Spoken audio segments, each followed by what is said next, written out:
If you're like many marketing leaders, logging into Google Analytics can feel like a losing proposition. Blog traffic was cut off at the knees in 2024. Social media referral traffic is falling off a cliff.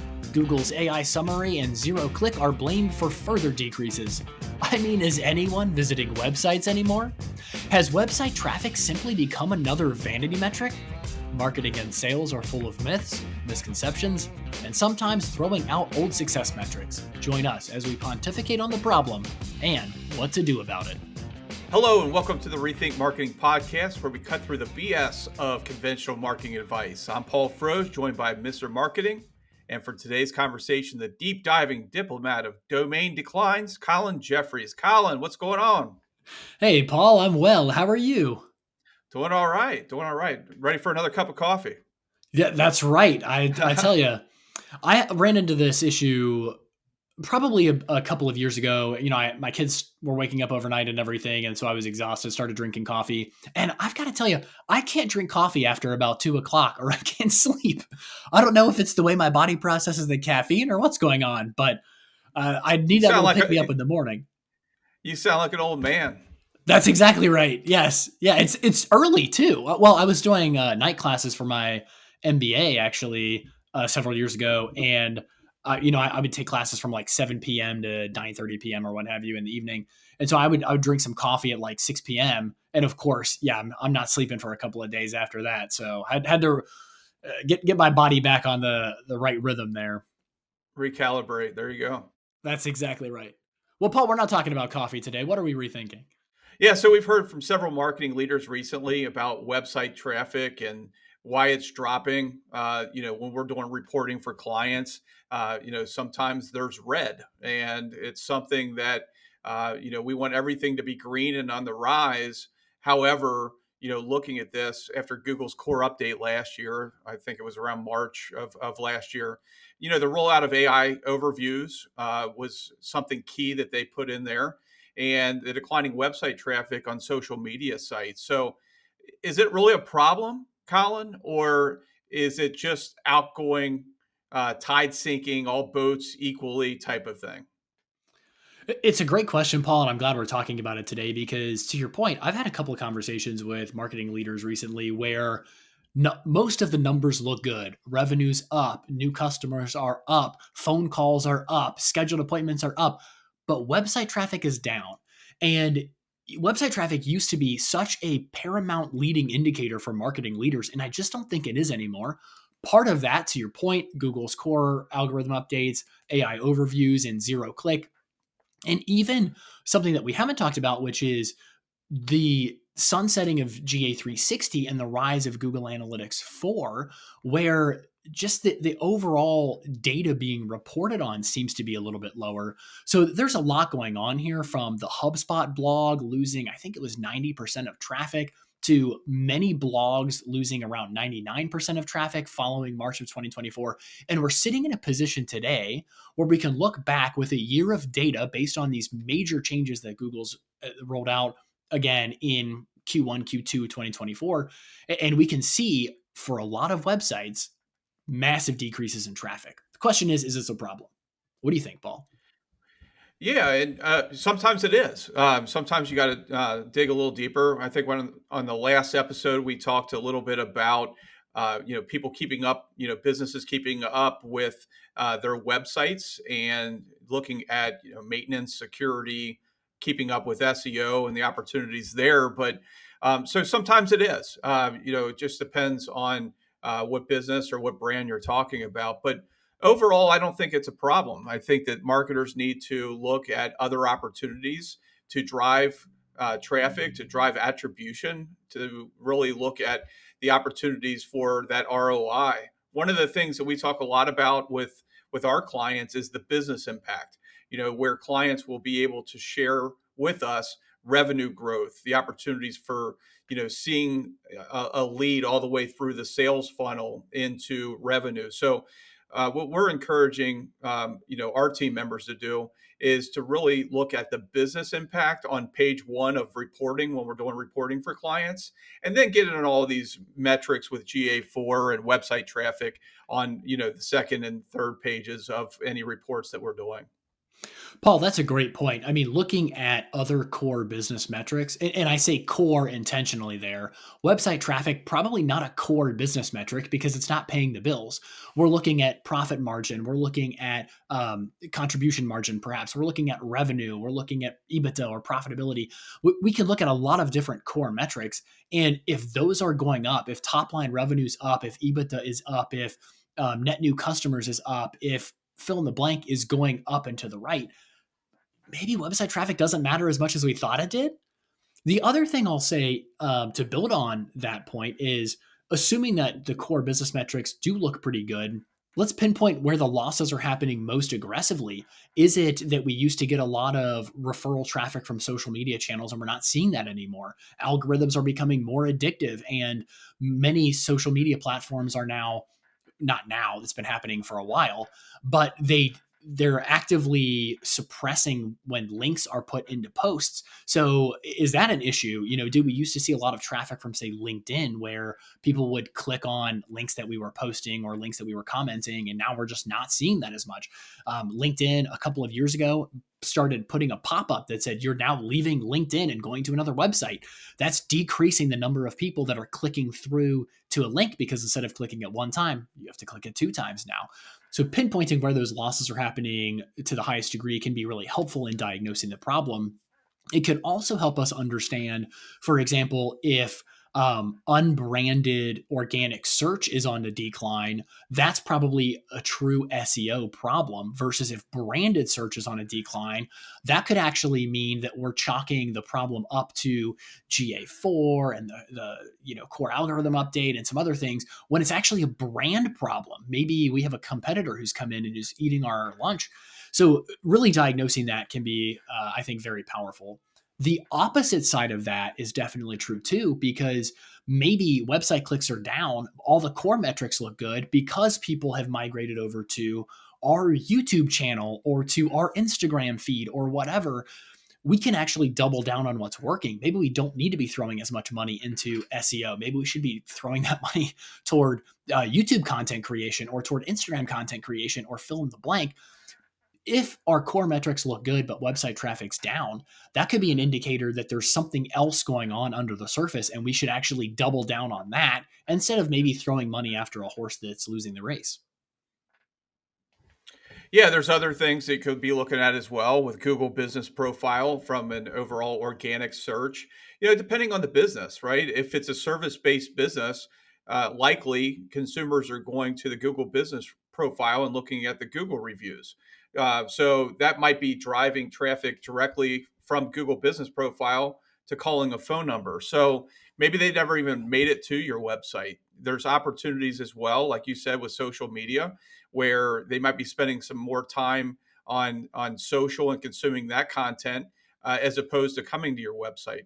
One of the things that we talk a lot about with our clients is looking at the opportunity where they are going and finding you by name, not searching keywords, not searching who does this in this industry, but knowing and branding you in front of the audience. So maybe they're not even making it to the website, but if they are, or they're on Google or AI search, the opportunity for you now with Google, like we talked about with the AI overviews, we want our clients to show up there.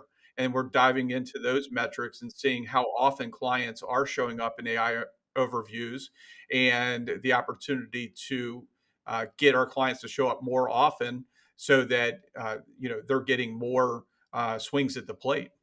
100%. Paul, that kind of reminds me of this year's Super Bowl episode that you and I did, talking about the commercials and sort of breaking them down. And there were tons of these generic beer commercials where there's a celebrity, and of course, they only drink a particular type of beer. I don't remember what kind of beer it is because all the beer commercials sort of blend together. And then you have Budweiser. They've done a great job branding the Clydesdales and those sorts of things. And to your point, the ability for a brand, and I say brand intentionally here, to really stand out because of the branding that they've done for their brand, sorry to be redundant there, can be really powerful versus just dumping money into generic SEO or trying to rank for high funnel keywords because we want more website traffic just for the sake of looking at a chart, but really diving into the brand. And again, just to echo what you just said, really diving into differentiating and standing out for who we are and what we do for a particular market can be huge versus just getting website traffic. Yeah, 100%. And looking at that, and I recall a Shema Hyder interview that I had on the podcast last year as well. She spoke to that as well, and looking at really branding and making sure a lot of clients, a lot of industries, smaller brands especially, or smaller service based businesses or products are jumping straight to. Uh, Almost the instantaneous results versus building a brand. Some are having great success with that. Social media influencers and the like are having some success with that. But going back to the basic roots of marketing and having people know who you are and start talking about you. Some accelerate much quicker than others, obviously, and others take a little bit more time. That's exactly right, Paul. In fact, one of the ironies is I've been diving pretty deeply into Google's demand gen campaigns. And Google, which I would argue is the king of low funnel conversions, is trying to swim upstream and provide businesses with an opportunity where they're not relying on people getting all the way down the funnel until they're ready to buy. And that's the click we bid on. But they're actually creating this Google demand gen where we're able to go out and find people that look like our target audience, that think like our best customers, et cetera. And they're able to build demand based on how those people are engaging and are interacting with potentially our products. And so there's a massive, I think, loss here if we're looking only at website traffic and we're not taking into consideration other elements. But I'll just build on that is we could easily juice website traffic by pouring a bunch of money into particular things. We could do sponsored content. We could do more PPC. We could do fill in the blank, and you could drive website traffic. The key is getting in and understanding where are we losing website traffic? Is it because we've decreased our paid budget? Is it because we have shifted our paid budget into other areas? Or are we really slicing and dicing that data and understanding organic branded traffic is down, organic unbranded traffic is up, or fill in the blank? So there's a lot of stuff that we could actually be learning from diving into the data. And again, not to, bash GA4, but GA360 was much better than that. Search Console, SEMrush, Ahrefs, there's some other tools that can be really helpful in getting to the bottom of the website traffic decline. But understanding why it's happening, I think, is more important than just understanding that it's happening. No question. Looking at website traffic declines, let's go a little bit further on that as well, Colin, because there are other metrics that GA4 you're looking at from a website traffic standpoint. Some of it might be conversions or events that are set up. Some of it might be impression based. Some of it might be time on site, time on page. So, looking at that, going back to your original question and the purpose of this episode, is it bad that any of those other metrics are down? Again, I think we could argue the nature of good versus bad. I like to look at the context. So if my business is being hindered, if profitability is down, if revenue is down, if EBITDA is down, and website traffic is down, correlation is not necessarily causation, but there's probably something that's going on that's deeper than just a decline in website traffic. But if my core metrics look really good and website traffic is down, then maybe it's not an issue. So, Paul, I think when we look at time on site, when we look at new users, when we look at overall sessions, when we look at bounce rate, et cetera, any pick your digital marketing metric du jour, right? We could look at that and we could parse it and we could understand why it's happening the way that it is. But what is that doing to our conversions? If bounce rates up, time on site is down, but conversion rates are up, I'm pretty happy. I think what we have to do as marketers now is really understand the difference between vanity metrics, true vanity metrics, and metrics that are having a direct impact on our business. In years past, the algebra was if website traffic increases and bounce rate decreases, then conversions increase. And when conversions increase, then my revenue increases, my profit increases, fill in the blank, right? My sales team's busy, everybody's happy.